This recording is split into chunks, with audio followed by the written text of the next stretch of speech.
Eh bien le bonjour, aujourd'hui je vais vous raconter une petite histoire dans cette vidéo, une petite histoire d'horreur.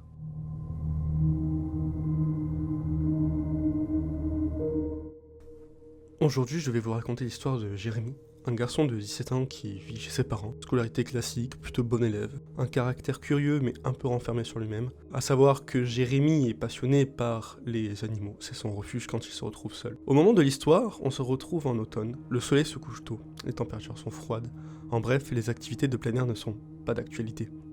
Alors que Jérémy finit donc son repas avec sa famille, il va pour rejoindre sa chambre et entend par la fenêtre qui est ouverte un bruit aigu venant d'autour de chez lui. Un bruit qui lui est familier car on y reconnaît là un bête cri d'oiseau. Jérémy n'y prête guère plus attention et retourne à ses occupations. Les jours passent et le cri de cet oiseau commence à devenir régulier, surtout qu'il s'agit toujours du même moment de la journée, c'est-à-dire tard le soir, après son repas. Le lendemain, Jérémy décide de se renseigner. Il va sur internet, écoute des chants d'oiseaux, essaie de reconnaître celui qu'il entend chaque soir. Mais rien n'y fait, il n'y trouve aucun correspondant.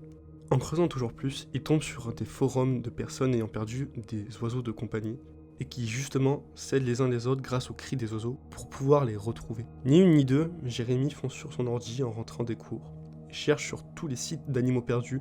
Hélas, rien à signaler, aucun oiseau n'est inscrit comme perdu.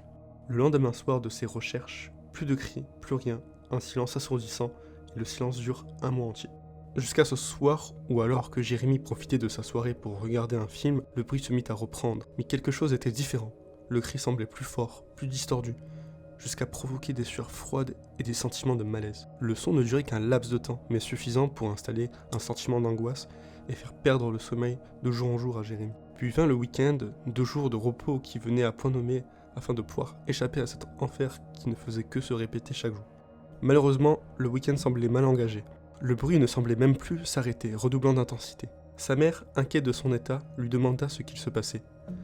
Jérémy lui répondit qu'il ne supportait plus le bruit incessant et strident de l'oiseau. Sa mère, d'un air étonné, lui répondit alors qu'il n'y avait pas de cri d'oiseau qui venait de dehors, avant de partir avec le reste de sa famille au cinéma, laissant alors Jérémy seul chez lui. Nous sommes dimanche, il est 21h, Jérémy est seul chez lui à écouter de la musique. Alors qu'il enlève son casque des oreilles, il remarque ne plus entendre de cris. Il descend boire quand soudainement il entend un bruit de battement d'ailes très fort venant de son jardin. Inquiet, il se munit alors de son téléphone, active son flash et décide de sortir voir pour mettre fin à ce calvaire. Une fois dehors, rien, pas un bruit, pas un signe d'animal, rien à part lui.